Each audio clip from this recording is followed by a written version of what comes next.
बहुत मुद्दत पहले दूर दराज के एक मुल्क में ये कायदा था कि इस मुल्क के लोग हर साल अपना बादशाह तब्दील करते थे। जो भी बादशाह बनता वो एक ओहदे पर दस्तखत करता कि इसकी हुकूमत का एक साल होने के बाद वो इस ओहदे से दस्तबरदार हो जाएगा और इसको एक दूर दराज जजीरे पर छोड़ दिया जाएगा जहाँ से वो कभी वापस नहीं आ सकेगा। जब एक बादशाह का एक साल दौर मुकम्मल हो जाता तो इसे मखसूस जजीरे पर छोड़ दिया जाता जहाँ वो अपनी बकिया जिंदगी गुजारता। इस मौका पर इस बादशाह को बेहतरीन लिबास पहनाया जाता और हाथी पर बिठाकर इसे पूरे मुल्क का अलविदाई सफर करवाया जाता, जहां वो सब लोगों को आखिरी बखैरबाद कहता। बहुत ही अफसोसनाक और गमज़दा लम्हात होते। फिर वहां के लोग बादशाह को इस जजीरे पर हमेशा के लिए छोड़ आते।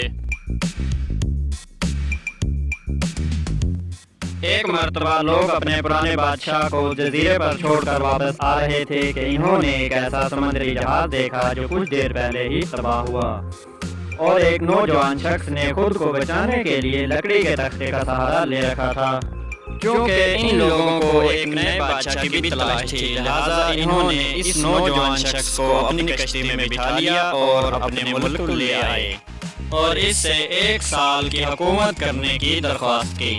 पहले तो वो नौजवान न माना, लेकिन फिर वो एक साल के लिए बादशाह बनने पर रजामंद हो गया। वहाँ के लोगों ने इसको बादशाहत के तमाम असूल और तरीके बुझा दिए और ये भी बता दिया कि एक साल के बाद वो इसे फलां मखसूस जजीरे पर छोड़ आएंगे।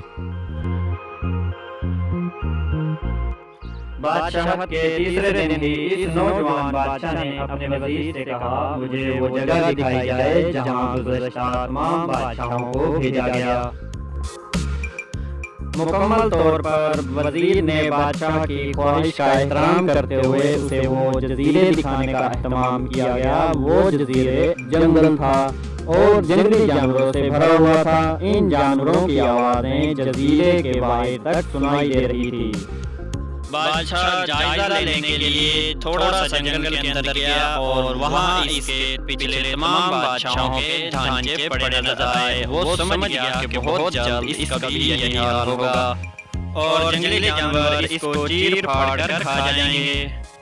मुल्क पहुंचकर बादशाह ने मजबूत वाना जिस्म के 100 मजदूर इकट्ठे किए। इन सबको उस जजीरे पर ले गया और हुक्म दिया कि जंगल को एक माह में मुकम्मल तौर पर साफ कर दिया जाए, तमाम खतरनाक जानवरों को मार दिया जाए और सब फालतू दरख्त काट दिए जाएं। वो हर माह खुद जजीरे का दौरा करता और काम की निगरानी भी करता। पहले महीने ही तमाम खतरनाक जानवरों को मार दिया गया और फिर बहुत से दरख्त भी काट दिए गए। दूसरे माह तक जजीरा मुकम्मल तौर पर साफ हो चुका था। अब बादशाह ने मजदूरों को हुक्म दिया कि जजीरे पर मुख्तलिफ मुकामात पर खूबसूरत बागात तामीर किए जाए। वो अपने साथ मुख्तलिफ पालतू जानवर मसलन मुर्गियाँ, गायें, भैंस, बकतें और भेड़ें वगैरह भी जजीरे पर मुंतकिल करता रहा। तीसरे महीने में बादशाह ने अपने मजदूरों को हुक्म दिया कि एक शानदार घर तामीर करें और इस जजीरे पर एक बड़ी सी बंदरगाह भी बनाएं। गुजरते महीनों के साथ साथ वो जजीरे खूबसूरत शहर में बदलता रहा। वो नौजवान बादशाह बहुत सादा लिबास तन करता और अपनी जात पर बहुत कम खर्चता।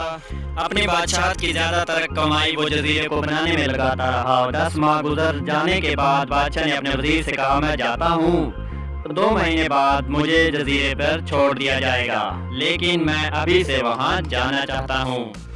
तो दोस्तों, उम्मीद करता हूँ आपको इस कहानी से कुछ न कुछ सबक जरूर मिला होगा। कहानी अच्छी लगने पर वीडियो को लाइक जरूर कीजिएगा।